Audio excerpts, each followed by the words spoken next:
Hello बच्चों, कैसे हो आप सब बच्चे। कल हमने 11.2 एक्सरसाइज की इंट्रोडक्शन कंप्लीट किया था। इंट्रोडक्शन में हमने कल जो पढ़ा था वो था, लास्ट वीडियो में जो था कि आपने पढ़ा था equation of a straight line parallel to a given vector.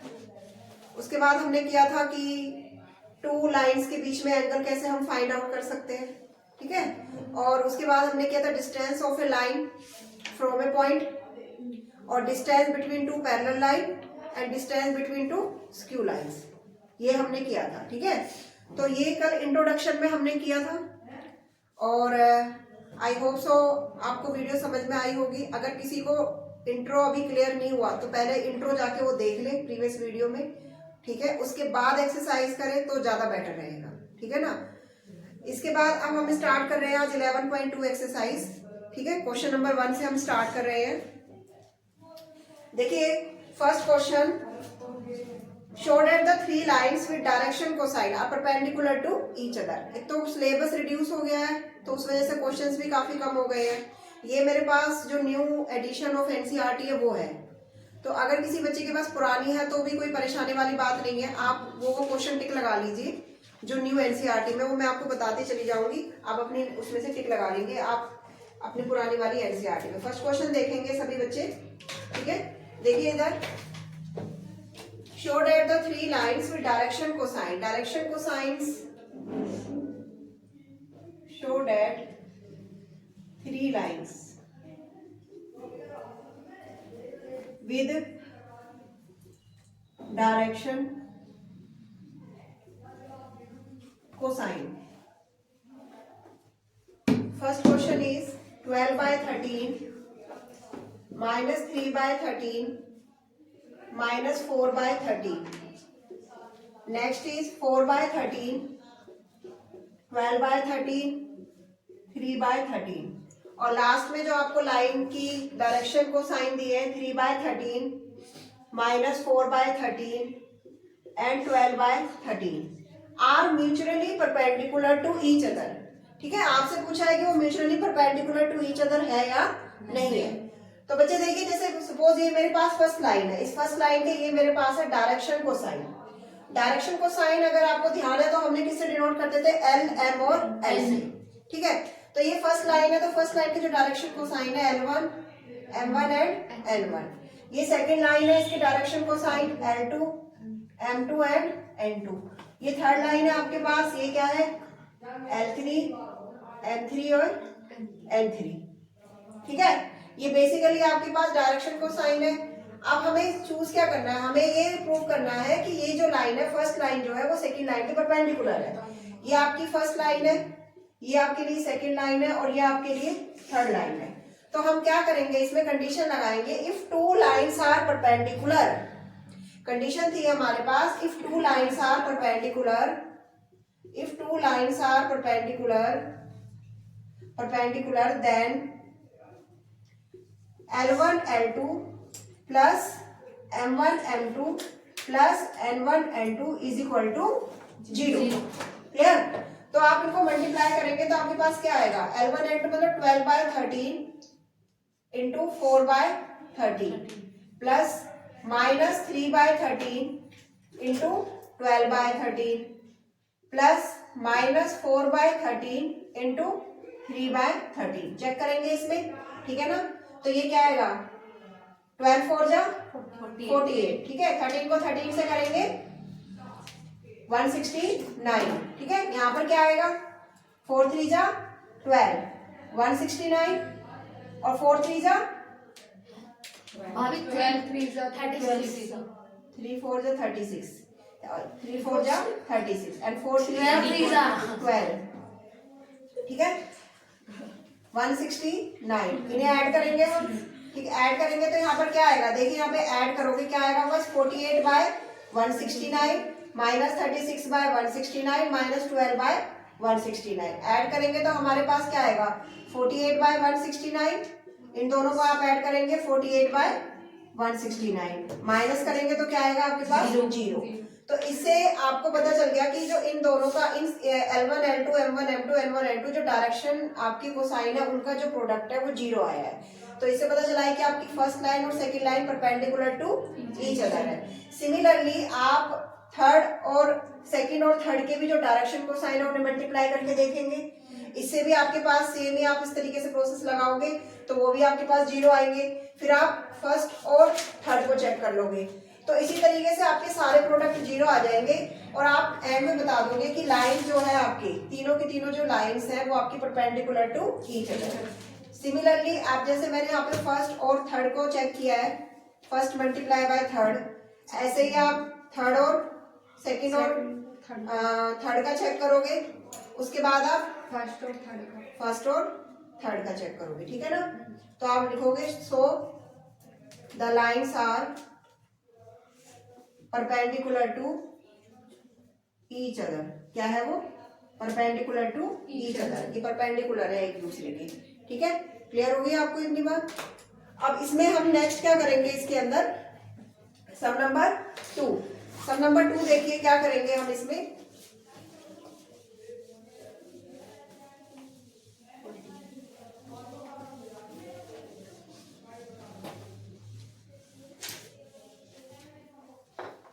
देखिए second sum, show that the line through the point is perpendicular to the line through the point.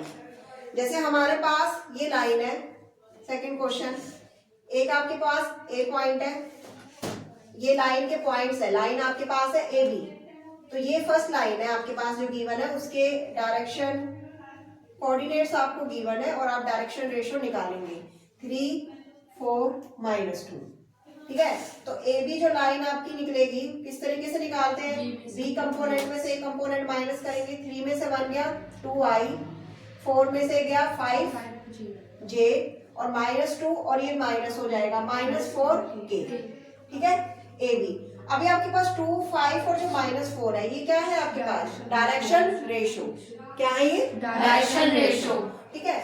अब सेकंड लाइन हम ऐसे इसी तरीके से हम दूसरी लाइन ले लेते हैं, ये सी डी हमने लाइन ले ली, ये सी है और ये डी है।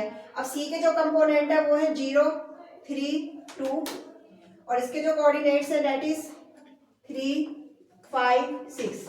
अब आप सी डी लाइन निकालोगे तो सी डी लाइन भी किस तरीके से आपके पास आएगी, 3 में से 0 माइनस करिए 3i, हाँ जी 2j एंड 4k, ठीक है। ये फर्स्ट लाइन है, सेकंड लाइन है। अब इसने बोला है कि they are perpendicular to each other, ये आपसे पूछा है कि परपेंडिकुलर टू ईच अदर है या नहीं है। अब आपके पास जो ये निकल कर आएगी क्या है, A1 B1 C1 और ये क्या है A2 B2 C2, क्या है, डायरेक्शन रेशियो, डायरेक्शन रेशियो है। और कंडीशन हमारे पास होती है, मैंने कल वाली वीडियो में बताया था कि किस तरीके से अगर आपके पास दो लाइन परपेंडिकुलर होती है तो they follow the this condition, A1 A2 B1 B2 C1 C2 is equal to 0 if two lines are perpendicular। अगर आपके पास क्या होती है, ये परपेंडिकुलर होती है। क्लियर? तो इट मीन्स आप क्या करोगे, मल्टीप्लाई करके चेक करेंगे हम, 2 into 3 5 into 2 and -4 into 4, ठीक है।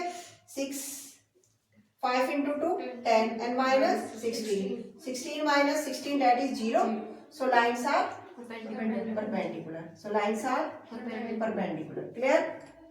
समझ में आ गया इतना आपको, कोई डाउट इसमें? ठीक है। नेक्स्ट हमारे पास है सम नंबर 3। थर्ड सम की हम बात कर रहे हैं। थर्ड सम हमें ये कह रहा है बच्चे, देखिए, show that the line through the point 4, 7, 8, इसके कोऑर्डिनेट्स है 2, 3, 4 is parallel to the line through the point, is parallel to the line through the point. देखिए पैरेलल हमें प्रूव करना है, सबसे पहले वही ए बी और 2 सी डी हम लाइन लेंगे और उसके बाद उसके सबसे पहले डायरेक्शन रेशियो निकालेंगे। डायरेक्शन रेशियो हम कैलकुलेट करेंगे, तो इसे कर लेते हैं जल्दी से। जैसे ये ए पॉइंट है हमारे पास और ये बी है, ए के कोऑर्डिनेट्स है हमारे पास 4, 7, 8 और बी के कोऑर्डिनेट है 2, 3, 4, ठीक है। तो ए बी वेक्टर निकाल लीजिए। ए बी वेक्टर किस तरीके से बनेगा हमारा ए बी वेक्टर, 2 में से अगर आप 4 को माइनस करोगे तो -2i, 3 में से और आप 7 को माइनस करोगे -4j एंड 4 में से 8 को करोगे तो 4k। ये आपके पास ए बी वेक्टर आ गया। अब सी डी वेक्टर निकालेंगे हम। सी और डी के कंपोनेंट देख लेते हैं। सी और डी के कंपोनेंट्स हमारे पास क्या है, देखिए सी के कंपोनेंट है -1, -2 एंड 1, और ये यहाँ पे इसके डी के कंपोनेंट है 1, 2 एंड 5। तो सी डी जो लाइन हमारे पास निकल कर आएगी इस तरीके से निकालेंगे। 1 में से इसको माइनस करेंगे तो 2i, 2 इसमें से माइनस करोगे माइनस माइनस प्लस हो जाएगा 4j, 5 में से इसे माइनस करोगे तो 4k। ठीक है, ये आपके पास आ गई ए बी और ये आ गई आपके पास सी डी। अब इसने कहा है कि show that the lines are parallel. तो पैरेलल में कल मैंने आपको बताया था कि parallel if lines are parallel, यहां कर देती हूं, इफ लाइंस आर पैरेलल, अगर आपके पास लाइन पैरेलल है देन क्या कंडीशन होती है, जो डायरेक्शन रेशो का भी जो रेशो होता है a1/a2 is equal to c1/c2, ये आपस में इक्वल होने चाहिए। ठीक है, अब चेक कर लेते हैं। ये डायरेक्शन रेशो है हमारे पास ए बी के और ये सी डी के, तो क्या आएगा -2/2 -2/2, second one is -4/4, next is -4/4, cancel करिए, -1 -1 all the ratios are equal. ठीक है, so lines are parallel, clear है। ये क्वेश्चन नंबर 3 समझ में आ गया। ठीक है, नेक्स्ट हमारे पास है सम नंबर 4। सम नंबर 4 हम करेंगे। ठीक है, ओके बच्चों, now sum number 4, find the equation of a line passing through the point 1, 2, 3 and is parallel to the vector 3i + 2j - 2k। ठीक है, तो कल हमने करी थी equation of a line passing through a given point and parallel to a given vector. ठीक है, intro में मैंने पूरा एक्सप्लेन किया था। अगर किसी को कोई डाउट है तो प्रीवियस वीडियो देख ले वो वाली, उसके बाद ये क्वेश्चन पे करें। ठीक है ना, ज्यादा बेटर रहेगा ये वाला।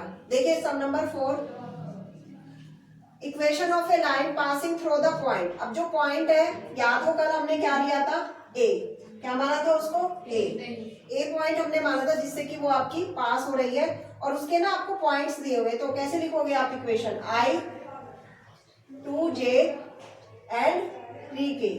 देखो 1, 2, 3 आपको क्या दिए इसने, डायरेक्शन रेशो, क्या दिए, डायरेक्शन रेशो। ठीक है, डायरेक्शन रेशो दिए तो आपने उसकी लाइन बना ली यहाँ पे। And is parallel to the vector, parallel to vector. अब जो पैरेलल वेक्टर है वो हम क्या लेते थे, बी वेक्टर लेते थे, जो हमारा पैरेलल वेक्टर होता था। तो बी के हमारे पास क्या कंपोनेंट है, 3i, जो वेक्टर ये हमारे पास 2j - 2k। ठीक है, so vector equation of line passing through a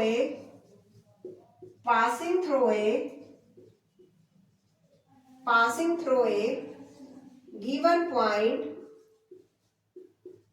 point and parallel to given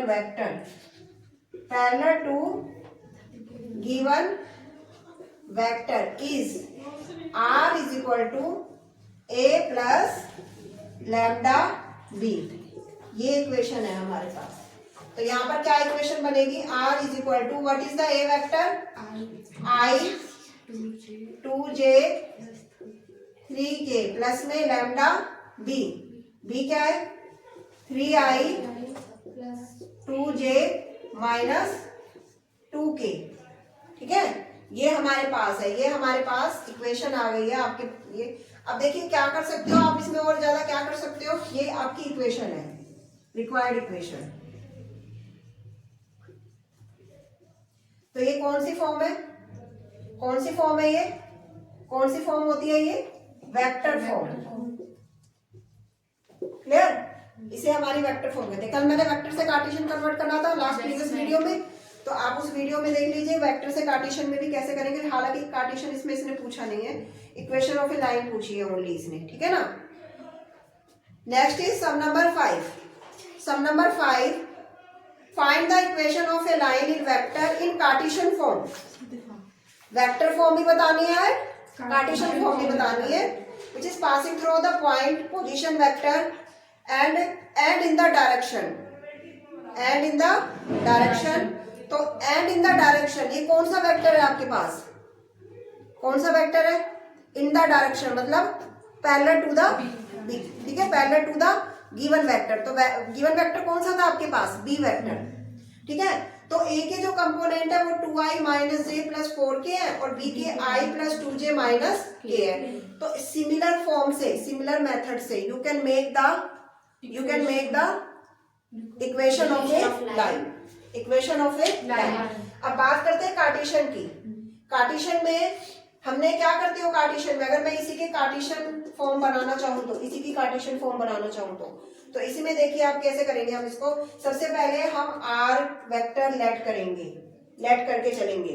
तो आर वेक्टर के कंपोनेंट हमने क्या लेट किए थे प्रीवियस वीडियो में, एक्स आई वाई जे जेड के, ठीक है. और यहाँ पर देखिए इसे ये आई एक साथ करेंगे तो क्या आएगा, आई प्लस 3 लैम्डा, तो 1 प्लस 3 लैम्डा आई.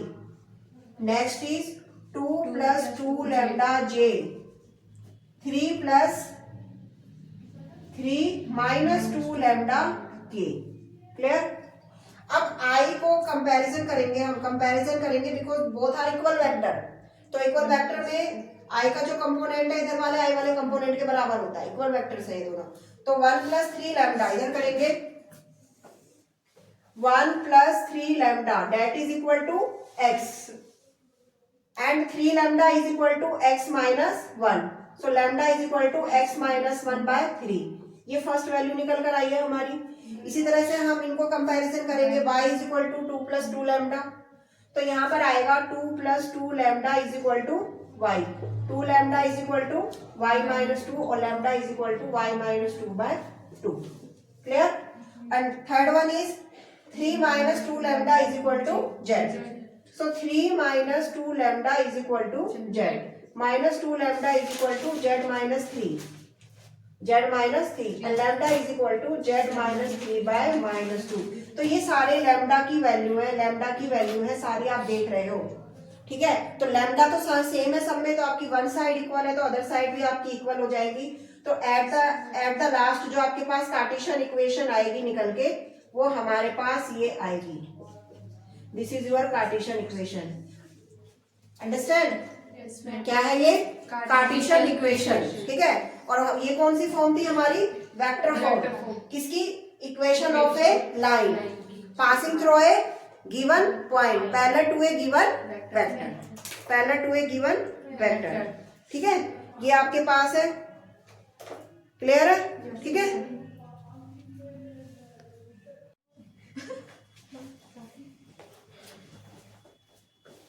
यस बच्चे, 5 सम हमारा कंप्लीट हो गया. अब sum number 6, find the Cartesian equation of a line passing through a point and parallel to the vector.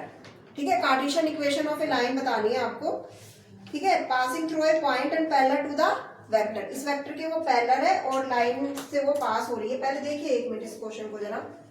6 question, line के जो कोऑर्डिनेट्स दिए हैं, ठीक है, पासिंग थ्रू ए पॉइंट, जो लाइन के कोऑर्डिनेट्स हैं वो है आपके पास -2, 4 and -5 and parallel to a given vector. और गिवन वेक्टर जो आपके पास है, गिवन वेक्टर जो आपके पास है वो है x प्लस 3/2 जिसके वो पैरेलल है, y minus 4/5 and z plus 8/6.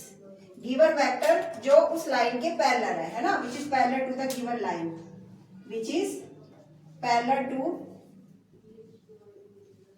Given line. ठीक है बच्चे, देखिए इसमें अब जो हमने प्रीवियस क्वेश्चन में कार्टेशियन इक्वेशन बनानी सीखी थी, अगर आपने थोड़ा ध्यान दिया हो तो वो हमारी जो कार्टेशियन इक्वेशन होती है वो ये होती है x minus x1 upon a y minus y1 upon B और z माइनस z1 अपॉन सी।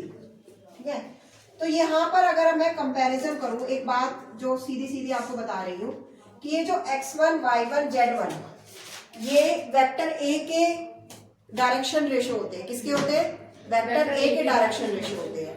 और जो ये ए बी सी होते हैं वो वेक्टर बी के डायरेक्शन रेशो होते हैं, जिसके लाइन हमारी पैरेलल होती है। किसके डायरेक्शन रेशो होते हैं? Vector B line. ठीक है, तो बी अगर मैं वेक्टर इसमें इस लाइन से अगर मैं बी वेक्टर बनाना चाहूं तो मेरे पास क्या बनेगा? कंपैरिजन करी 3i 5j and 6k। Form ना प्रॉपर होनी चाहिए। अगर यहाँ x पॉजिटिव है तो ये पॉजिटिव होगा, इसके साथ कोई नंबर नहीं है तो कोई नंबर नहीं होना चाहिए। तो प्रॉपर फॉर्म होगी तभी कंपैरिजन आप कर सकते हो, जब भी कंपेयर कर सकते हो, अदरवाइज कंपैरिजन नहीं कर सकते इसको। ठीक है ना, तो इसमें ये आपके पास क्या निकल कर आ गया? Vector D. और ये लाइन के कोऑर्डिनेट्स है, तो लाइन कैसे बनाओगे आप? लाइन कैसे बनाओगे? -2i 4j and -5k। तो वेक्टर इक्वेशन क्या बनेगी? वेक्टर इक्वेशन देखो, मैं तो कभी कार्टेशियन इक्वेशन याद करती नहीं हूँ, वेक्टर इक्वेशन याद करती हूँ, कार्टेशियन उससे अपने आप बन जाती है। ठीक है ना, तो वेक्टर इक्वेशन आपके पास क्या होगी? r is equal to A plus में लैम्डा बी। तो ए क्या है यहाँ पर? कौन सा वेक्टर है? -2i 4j -5k और plus lambda, and B vector is what? 3i 5j 6k। Clear? ये आपके पास आ गई इक्वेशन। अब x r के जो कंपोनेंट्स होते हैं, r के जो लेते हैं वो हम क्या लेते हैं बच्चे? xi yj zk। और यहाँ पे क्या आएगा? -2 और यहाँ पर 3 लैम्डा। तो आप कंबाइंड फॉर्म में लिखेंगे -2 प्लस में 3 lambda i 4 plus 5 lambda j -5 plus 6 lambda k। Compare करेंगे, इक्वल वेक्टर है, so x is equal to -2 plus में 3 lambda, y is equal to 4 plus 5 lambda, z is equal to -5 plus 6 lambda. यहाँ से lambda की value हम निकालेंगे तो हमारे पास क्या आएगी? x प्लस 2 अपॉन में 3। ठीक है, यहाँ से निकालेंगे y -4 अपॉन में 5 और इधर से निकालेंगे z प्लस 5 अपॉन में 6। तो ये सारे लैम्डा आपके इक्वल है। तो यहाँ पर ये फॉर्म तीनों फॉर्म आपकी इक्वल है। तो इसका मतलब हमारे पास जो कार्टेशियन इक्वेशन बनकर आई है वो क्या है? x plus 2/3 y -4 upon 5 is equal to z plus 5/6। Clear? ठीक है, ये है आपका sum number 6। Sum number 7, the Cartesian equation of a line and write in the vector equation. देखिए कंपैरिजन करिए, 7 को बताते हैं। यहीं पे आपको कार्टेशियन इक्वेशन दी हुई है लाइन की। जब कार्टेशियन इक्वेशन दी होती है और आप कंपैरिजन करते हो तो ये वाले किसके पॉइंट्स होते हैं? ए के, और नीचे जो डायरेक्शन रेशो होते हैं किसके होते हैं? वो बी के। तो जब आपके पास ए वेक्टर और बी वेक्टर मिल जाएगा तो can you make vector form? Yes, ma'am. Can you make vector form of a line? Yes, ma'am. ठीक है, and one thing is remember, जब आप ये x1 लेते हो तो याद करो यहाँ पर माइनस है और यहाँ +3 है, तो x1 की वैल्यू क्या आएगी? -3। क्या आएगी? -3। प्रॉपर फॉर्म लिखनी है आपको। जैसे मैं थोड़ा सा आपको हिंट दे देती हूँ, फॉर्म बना देती हूँ, बाकी आप लोग कर लेना। इसको सिमिलर वे से होगा, जैसे x -5 अपॉन में 3 y plus 4/7 and z -6/2। Cartesian equation x -x1 upon a y -y1 upon b। ध्यान दीजिए, बहुत इंपॉर्टेंट चीज है ये बहुत इंपॉर्टेंट चीज है। z z1 upon c। Comparison करिए, क्लियर x1 आपको क्या निकल कर आया है? 5। a आपके पास क्या है? 3। ठीक है, और यहां से देखिए y1 क्या होगा? y1 क्या होगा? अगर मैं इसको इस तरीके से लिखूं -4, सेम फॉर्म मुझे बनानी पड़ेगी। तो y1 क्या होगा? -4 and b is equal to 7। b is equal to 7। इन कंपैरिजन करिए, z1 is equal to 6 and C is equal to 2 clear. So vector A क्या है 5 i minus 4j 6k and b 3i 7j plus में 2k, ठीक है ना। तो it means vector form क्या होगी, a प्लस में लैम्डा भी आप यहाँ पे पुट कर देंगे, ठीक है ना। तो आपके यहाँ से रिक्वायर्ड वेक्टर फॉर्म निकल कर आ जाएगी, ठीक है। 7 क्वेश्चन कंप्लीट हो गए आपके, ठीक है।